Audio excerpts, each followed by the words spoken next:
जय माता दी, जय हिंद। नमस्कार साथियों, आप सबका स्वागत है 7 बड़े पर।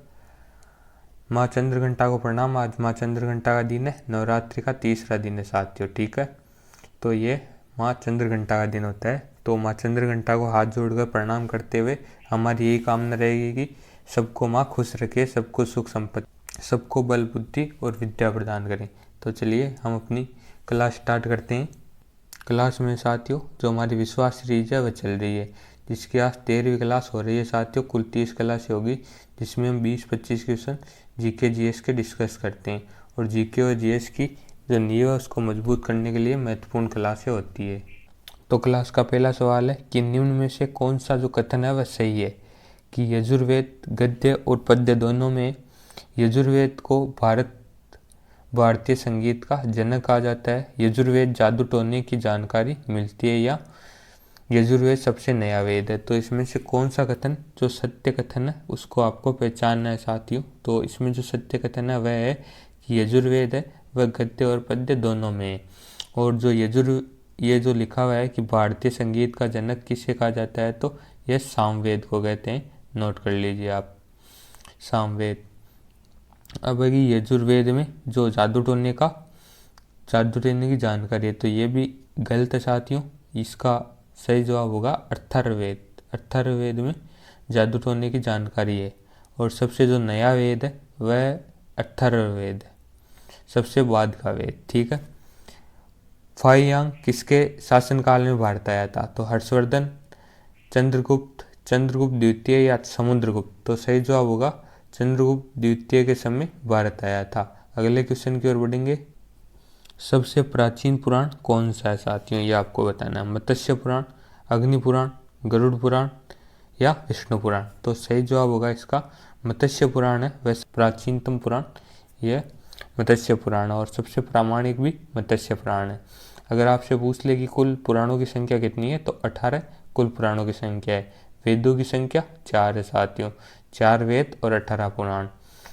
और अगला क्वेश्चन है कि भारत में मुगल वंश की जो शुरुआत है वह किसने की थी, तो हुमायूं, अकबर, बलवन या फिर बाबर। तो सही जवाब होगा इसका ऑप्शन नंबर 4 है, बाबर ने जो भारत में मुगल वंश की शुरुआत की थी।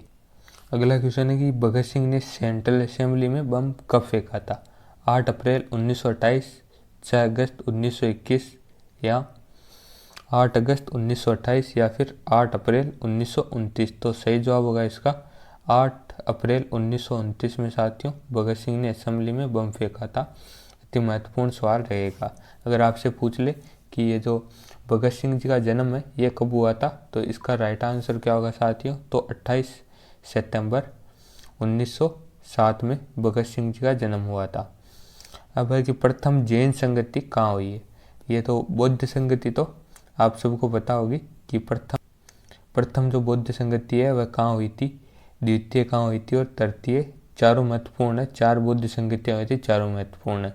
और जो प्रथम जैन संगति है वह कहाँ हुई थी, ये भी महत्वपूर्ण है साथियों। राजगृह, वैशाली, पाटलिपुत्र या फिर सारनाथ। तो इसका सही जवाब होगा अपना पाटलिपुत्र में प्रथम जैन जो संगति है वह हुई थी। और प्रथम जो बौद्ध संगति है वह राजगृह में हुई थी।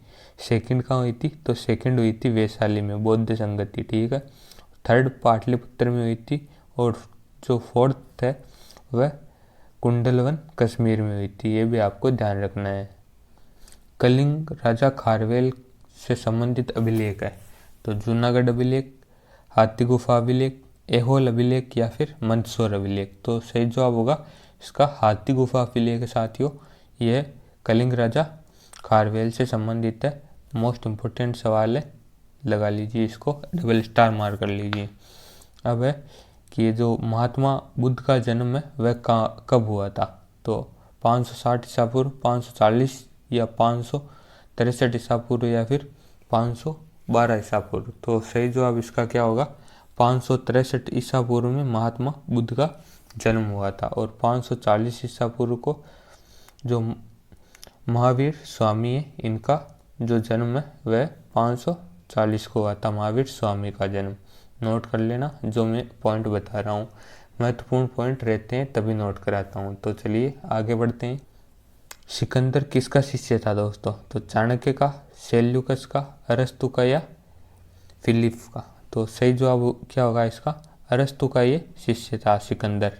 और चाणक्य का शिष्य कौन था? तो चंद्रगुप्त। नोट करें, चंद्रगुप्त चाणक्य का शिष्य था साथियों, जिसने जो धनानंद को हराकर भारत पर राज किया था। सेल्यूकस, इस जो सिकंदर है इसका सेनापति सेल्यूकस था, ठीक है।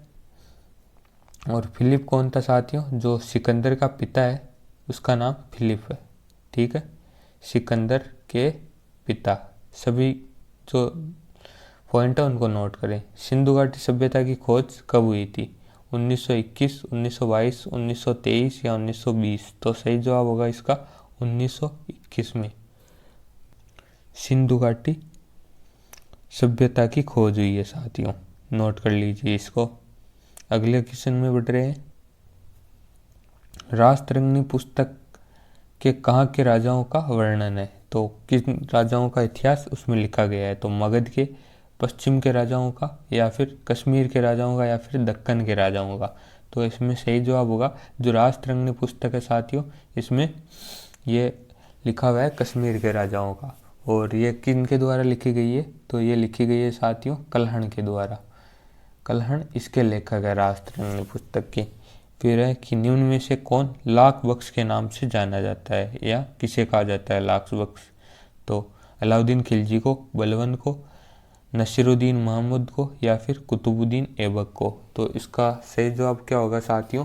इसका राइट आंसर होगा कुतुबुद्दीन ऐबक को लाख बख्श कहा जाता है, ये आपको ध्यान रखना है। और इसने जो है दोस्तों गुलाम वंश की स्थापना की थी। और इसके आप जो सन है वह ध्यान रखना 1206 से 1210, ठीक है। 1206 से 1210 आपको नोट कर लेना है। और इसने अपनी जो राजधानी है वह कहाँ किसको बनाई थी? तो लाहौर को इसने राजधानी बनाई थी, ये भी आपको नोट कर लेना है साथ साथ। संत कबीरदास का जो जन्म है साथियों, संत कबीरदास जी का जन्म कहाँ हुआ है? तो मद्रास, वाराणसी, प्रयागराज या फिर बंगाल? तो सही जवाब होगा इसका वाराणसी, काशी, उत्तर प्रदेश में जो कबीरदास जी का जन्म हुआ है साथियों। अगला क्वेश्चन में बढ़ेंगे, उससे पहले हम चर्चा कर लेते हैं कि जो मद्रास में है साथियों, वो मद्रास के निकट एक गांव पड़ता है साथियों पेरुम्बर। उसमें पेरुम्बर नोट करें। पेरुम्बर गांव में किसका जन्म हुआ है? तो रामानुजाचार्य का जन्म हुआ है।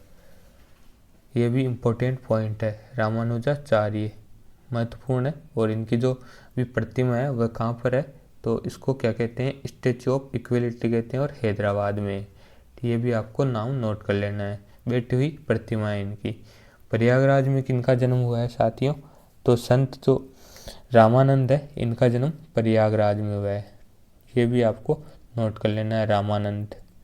अगला क्वेश्चन, बंगाल से एक पॉइंट नोट करिएगा। जो बंगाल का साथियों नवद्वीप गांव है, नवद्वीप बंगाल में जो नवद्वीप बंगाल मायापुर, ठीक है। मायापुर गांव में चैतन्य महाप्रभु है, उनका जन्म हुआ है, चैतन्य का, ठीक है। ये भी आपको नोट कर लेना है। किताब उल हिंद के लेखक कौन है? इब्न बतूता, मेगस्थनीज, होनसांग या फिर अल बरूनी? तो सही जवाब होगा इसका अल बरूनी, इसके लेखक है साथियों। सिंधु घाटी सभ्यता के लोगों की मुख्य फसलें थी, तो चावल और गेहूँ, गेहूँ और जौ या फिर चावल और चना? तो सही जवाब होगा इसका गेहूँ और जौ है साथियों, ये इनकी मुख्य फसलें थी सिंधु घाटी सभ्यता के लोगों की। फुगड़ी किस राज्य का नृत्य है? तो ये आपको मोस्ट इम्पोर्टेंट लगा लेना है कि फुगड़ी किसका है, कई बार एग्जाम में रिपीट हो चुका है, मल्टीपल टाइम्स, ठीक है। तो इसका राइट आंसर क्या होगा? ऑप्शन है झारखंड, उत्तराखंड, गोवा या फिर महाराष्ट्र। राइट आंसर होगा साथियों गोवा। गोवा से फुगड़ी नृत्य संबंधित है, नोट कर लीजिए। आगे बढ़ेंगे, इसको नोट करिए। अर्पणा सतीशन किस शास्त्रीय नृत्य से संबंधित है? मोहिनीअट्टम, कुचिपुड़ी, भरतनाट्यम या फिर ओडिसी? तो सही जवाब होगा इसका कुचिपुड़ी से संबंधित है साथियों ये अर्पणा सतीशन।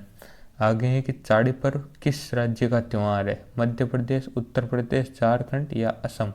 तो साथियों ये जो चाड़ी पर्व है ये अपने झारखंड का है, ये भी आपको ध्यान रखना है, मोस्ट इम्पोर्टेंट सवाल है। राइट आंसर होगा झारखंड, नोट कर लीजिए इसको। आगे बढ़ेंगे। अगला क्वेश्चन अपने पास कि रायमोना राष्ट्रीय उद्यान किस राज्य में स्थित है, तो कर्नाटक, असम, मध्य प्रदेश या फिर राजस्थान। तो सही जवाब होगा इसका असम में रायमोना राष्ट्रीय उद्यान स्थित है साथियों। स्वामी महावीर की जो माता का नाम क्या है, इसमें आप 100% कन्फ्यूज हो जाओगे, दावा करता हूँ ये एकदम है, तो क्वेश्चन का जवाब दे के दिखाइए। यशोधरा, त्रिशला, महामाया या फिर यशोदा। तो साथियों इसमें जो राइट आंसर होगा महावीर स्वामी जी की जो माता का नाम है वह है त्रिशला। ठीक है, त्रिशला राइट आंसर होगा साथियों। तो आज की क्लास आपकी हो चुकी है, आशा करता हूँ आपने क्लास को नोट कर लिया होगा साथियों। इतनी महत्वपूर्ण ये क्लास थी साथियों, बड़े ही क्वेश्चन बड़े छाट छाट के लेके आया था मैं। तो चलिए आपका वीडियो देखने के लिए प्रेम पूर्वक धन्यवाद। मिलते हैं कल कुछ नए प्रश्नों के साथ, तो इसी उम्मीद के साथ कि आप अपना रिवीजन करके आएंगे और अपनी तैयारी को बड़े ज़ोरों शोरों से चला रहे होंगे साथियों। और जो दिल्ली पुलिस वाले हैं वो अलर्ट हो जाएं और अपनी जो पढ़ाई को है ज़ोरों शोरों से तैयारी में रखें साथियों, ये जो एग्ज़ाम आने वाला है। तो आपका धन्यवाद, मिलेंगे कल। Audio Jungle।